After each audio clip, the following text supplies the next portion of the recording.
Right, welcome back, everybody. Independent political and economic analyst J.P. Landman, in his opinion piece, observes that there is palpable anger about corruption in South Africa. He asserts the anger is largely focused on what the ANC is doing or failing to do about the scourge of corruption. Now, Landman says if we separate the party and state, it is useful to look at the scoreboard of what the state has actually achieved so far in fighting corruption. On the other side, political analyst Mpumelelo Mkhabela, in his opinion piece captioned, "Was Ramaphosa ready to govern?" He's questioning whether President Ramaphosa's extensive exposure in South African politics efficiently equipped him to deal with the challenges brought by the interplay between the state and ANC party politics. So joining us to discuss both their pieces and opinions, J.P. Landman is with us, so is Mpumelelo Mkhabela, who are both with us via Zoom. Great to have both of you. Thanks so much for your time. Thanks, Leanne. Yes, Leanne. So, JP, let me begin with you. You penned an opinion piece. I must say it's one of the most read. I think it was shared with me on numerous occasions, and it almost took a much spoken about issue of corruption within South Africa and the fact that it is not being dealt with adequately. You, however, go out in a very, very long piece outlining exactly what's been done and saying that there's more than you think. Perhaps you want to summarize it for us a little bit more. Sure, Leanne. All that's really in the piece is public information, which is in the public domain of what has happened over the last 19, 20 months. That's really all it is. It's nothing more than a timeline of events that has actually occurred. And I want to emphasize that we're not talking about what may happen in the future. We're not making predictions about the future. All we say in this piece is what has actually happened over a period of about 19 months. And what has happened is that a number of people have been held accountable for economic misdeeds. They have not been held accountable by the criminal courts yet. They're not in orange overalls. We're not talking criminal courts, orange overalls. What we're talking about is people being held accountable through civil action, and their houses, their pensions, their motor cars, their farms, their bank accounts have been frozen and seized by various law enforcement agencies. Now, of course, South Africans want to see orange overalls. South Africans are not happy just with frozen assets and frozen bank accounts. But it's important in our quest, or our desire for orange overalls, that we do not ignore what has actually been happening. That's the one point. And the second point is, for me, the seminal moment was the State of the Nation speech of February 2019, now about 19 months ago. In that speech, President Ramaphosa made certain commitments. Now, 19 months later, each one of those commitments have been delivered on. He said, first of all, that we will get a special investigative unit inside the NPA to look at state capture. That was in February. In October, 38 million rand was set aside in the budget for that new unit.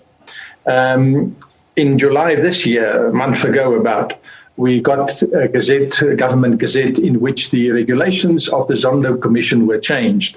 Up to now, the NPA, and specifically this new investigative unit in the NPA, could not use, could not use evidence at the Zondo Commission, and investigators who worked at the Zondo Commission couldn't use that in the NPA. That was in terms of the regulations as they were published right at the beginning of the Zondo Commission. Those regulations have now been changed, and the Special Investigative Unit under Advocate Cronje can now make use of the Zondo Commission evidence. I think that's a very important change. Yeah. So if you look back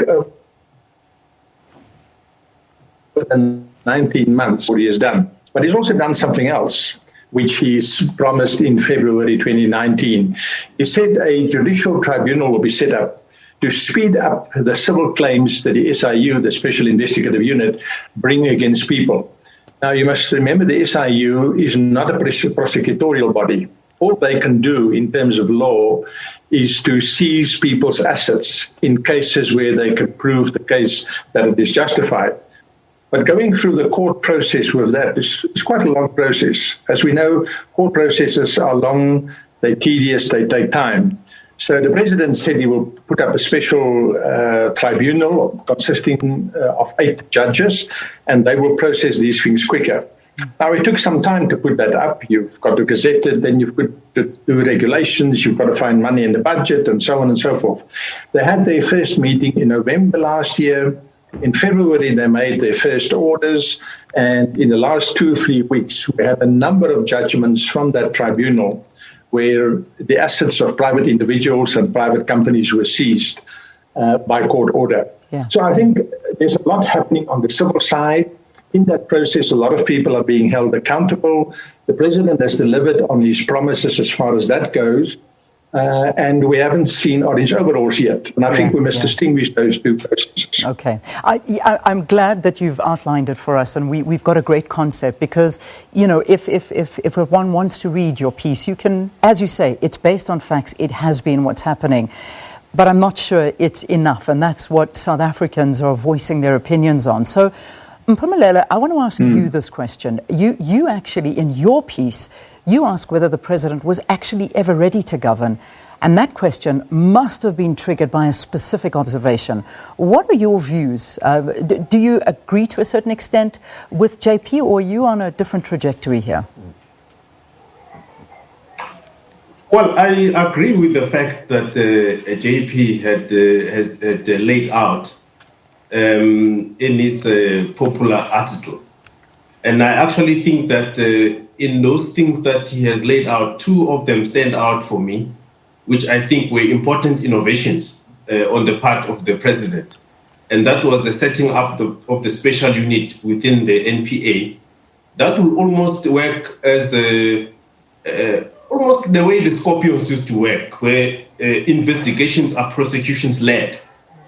And the other innovation, which I think was good, was the setting up of the SIU Special Tribunal, which is meant to deal with civil cases where money that has been stolen, or it can be proven that it went to individuals or corporates illegally, can be recouped through civil claims. So what that does is that it prevents the normal courts from being clogged by these cases, and it leads to efficiency. So, however, that unit has yet to actually recoup money, and the unit in the NPA has yet to successfully prosecute the big fishes in the political circle. So there's still a lot of work to be done there to prove that these innovations of the president are working. So I am not disputing what JP has outlined, and actually he's correct to a certain extent. However, the issues that I'm raising are that we have a lot of problems in this country. I think perhaps one of the errors that I found in JP Landman's piece was that I think he attributes too much success to Ramaphosa with regard to the issue of state-owned enterprises. And he refers to an example of SAA and Denel. And in my piece, I pointed out that actually we still don't have a strategy on how to manage state-owned enterprises, which are actually bleeding the fiscus. And one of the things that was in my mind when I wrote the piece was that Ramaphosa, having been in business, supposedly knowing how the corporate world works, and having seen turnaround strategies in private sector, he would bring that experience with him in government and develop a policy through which state-owned companies can be managed in such a way that state resources are used efficiently, the right people are appointed in the right positions, and these companies serve the purpose for which they were set up. And they can do so sustainably, independent of being subsidized by the taxpayer. But what has happened is that it is true that new boards were appointed, new people were appointed in these state-owned enterprises, but they still operate in terms of the old framework. There has been no clear division of labor between the political oversight, the boards, the management, and also even the role of parliament in this whole mix. So what has happened is that Ramaphosa, during his short stint so far as president, appointed certain people into these boards. And about 6 or 7 of them have already left these companies. And they are complaining that they're not able to institute the right structural reforms within these enterprises so that these companies can be viable. Yeah. The latest one is Nico Bezidenhout at Mango. Before that, it is Danny Tutoy at Denel, who was appointed as the guy who was going to steer the ship at Denel. Denel now is not even able to pay salaries, but Tutoy was refused the right to restructure the company. Before that, there was Mark Barnes. And before that, there was, after Mark Barnes, there was Vuyani Chahana at SAA. You name them. All of these people were appointed with the hand of Ramaphosa's being played. And you would have expected that these are the people that would support his agenda. Yeah. But clearly they're not being given the space to do their work. The environment is not conducive for them to do their work, and they are leaving. So I'm thinking, did Ramaphosa think about the fact that about the state-owned enterprises before he came into office? Did he think about the fact that, he might need to use his experience in business to build a new path in terms of rejuvenating these enterprises? He speaks a lot about them, and his words seem to be good when you listen to him. But what is happening on the ground does not match his words. Yeah. Then I'm asking, did he prepare enough for this role? All right, I'm going to interrupt you, and I'm going to ask us now that you've both put out your angles, let's now kind of keep our answers a bit shorter, because we haven't got too much time left, unfortunately. So very interesting points brought up by both of you. But JP, I want to come back to you. And, this, of course, in light of everything that's been said, one of the key points that you do mention here is this line, and you start off your article by saying one must distinguish between what the state is doing and what the ANC is doing or not doing. President Ramaphosa has clearly put the state on a new trajectory. It is important that the ANC follow suit. Perhaps you can help us to understand this, because at the end of the day, Ramaphosa is the president of the ANC. He is the leader of the ANC as much as he is the leader of South Africa. And yet, when you look at what's surfacing with all the corruption that is bubbling within the ANC and state resources are being abused therein, one has to question his leadership, not only as the president of the country, but certainly as the president of the ANC. Yeah, absolutely. He's president of both. He's president of the country and of the ANC. I think what my piece illustrates is that as far as trying to fight corruption, he's doing his bit as president of the country. As president of the ANC, we must watch this space and see where it goes. And I say watch this space because I think quite a seminal moment was this last Sunday when the president wrote a 7-page letter, which was sent to all ANC members in the country, which was really sent to the country at large. Even if you were not an ANC member, you could read it and see what he said. What we now have to do is to see how this unfolds. There are very clear indications in the letter of what the president would like to see. He quotes resolutions from the 54th Congress of the ANC, and he wants those resolutions implemented.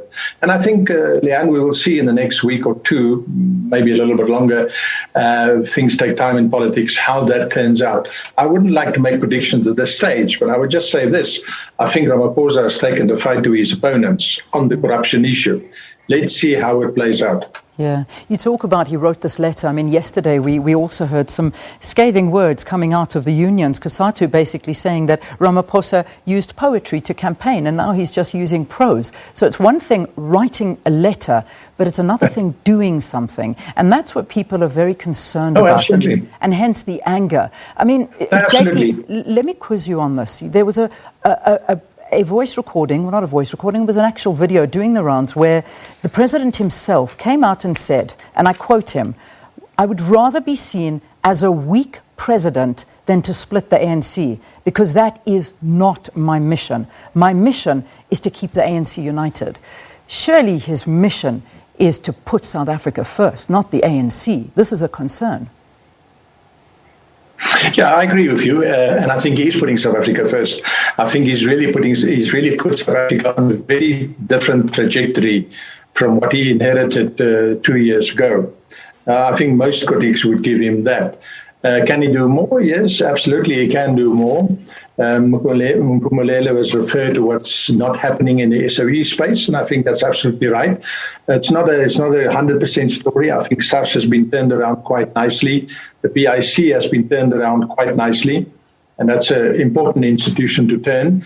It seems as if Eskom is turning a corner in spite of load shedding. So there are success stories in the SOE space as well. But I fully agree with him. At the moment, there are more failures than successes. But that's SOE. If you look at corruption, which is what we're talking about this morning, I really think he's put the country on a different trajectory. Now, he did make that statement that you referred to, and he's the best one to explain why he said it and what was behind it. But, he's the leader of a political party. Let's just allow a little bit for that. What must he do? Go on TV and say it's my mission to split my party? Yeah. That is not what political leaders do. Even if you hate some of the people in your party, you can't say it's my mission to split you and get rid of you. We've got to be realistic here in terms of what is possible in practical politics. This is real politics. It's not an academic classroom. But we are now, I didn't want to take anything away from what you suggested, Leanne. I think we are now, the country is now at a critical point with the ANC. And the ANC must understand that and appreciate that. And if they take the wrong choice here, I think the ANC will be punished. They will be punished by the voters of the country. Yeah. So it's a critical moment for the ANC, and it will be very interesting to see which way it goes. Let's quickly move on, because I know we're running into big time problems, unfortunately. Mpumelelo, I want to get your views on what JP has said, but I also want to bring in a very, very big story, and we all have been following the issue of Zandile Gumede. Now, this perhaps is one of the biggest examples of putting the party first before government. And this is, when we talk about it, she was fired for allegations of corruption, related to almost 200 million. She's out on bail and, still facing charges. And yet she gets a position and she moves on, and people are defending this. Now, I suppose we could read into it as to why this has happened. Nobody seems to be able to understand or give a reason as to why she's been reinstated. We've tried to ask on the program, and the reasons given have not been good enough. But, the reality is that she's a very powerful member within one of the biggest ANC areas, and that, of course, we talk to the eThekwini. Now, if they lose that, Ramaphosa loses a lot of support. So putting the party first is still something we're seeing all the time as a part to state. And Mpumelelo, what does this say about corruption? She has been fingered in mass corruption, and yet she's still getting ahead. Well, it is true. You see, let's take this word you're using, that she's considered to be a very powerful person. The question is, why is it that the corrupt people are considered very powerful? And why is it that they wield so much power that they're able to almost get what they want? They're able to get, to get into positions. And while those that seem to be, I don't know whether they're still honest people, relatively honest people, don't get into those, don't get into those positions. And the issue is really about the rot within the ANC membership system. And it's an issue which the ANC itself has admitted. And I think President Ramaphosa himself in ANC political speeches, he has admitted that there's a problem with the membership system where people are bought. So you can hire a group of people to support you, and you become a powerful leader of a faction. And then you are able to use your power to stall certain processes, to get your way, and not the way as explained in the documents of the party. For example, the ANC has got a very lofty ideals about being anti-corrupt, being the leader of society, a leader that, leads in terms of morality, ethics. They even talk about a new cadre of the movement who's responsible to society's needs. And all of those lofty things are in part of their document.